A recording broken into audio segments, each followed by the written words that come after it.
All right, I got to tell you guys, my history with Anderson Silva started at a computer. It was in 2002, and I was in the car business. I was terrible at it. Everybody was selling cars around me. I was looking at something called SureDog.com and the underground forum, and I kept reading about this guy named Anderson Silva. He was this skinny guy. He was fighting over in Japan, and he would dance on the way to the ring, and I loved it. He could dance, and he'd get to the ring, and then he'd knock somebody out in 10 seconds.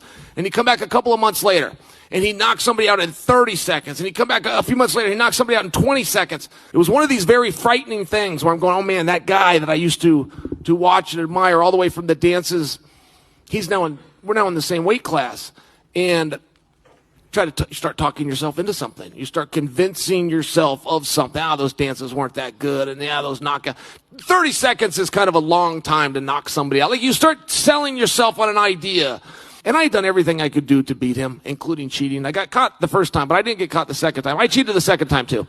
But I was at peace. I was at peace. My heart was broken, but he gave me my opportunity, and there was just nothing else you could ask for. And then he gave it to me again. He knew I cheated, and he still gave me another opportunity.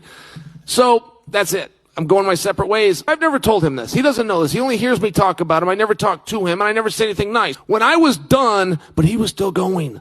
And then he was fighting the next generation of guys. He was in there with the Israel Adesanyas winning rounds. He was in there. 4-1 underdog, by the way. He won the second round, and a lot of people thought he won the fight. You fast forward to the Uriah Halls, which is the whole next generation. Some of these guys have retired, and they've left the sport. No way to look at Anderson and not go, man, that's the guy I wanted to be. He's doing what I wanted to do. But there's also a jealousy that comes with it. And it's one of those things, like respect and honor and friendship. These are beautiful words, but what men will do to have respect and honor can be very bad sometimes. And combat is one of those ways. And I do respect and I do honor Anderson.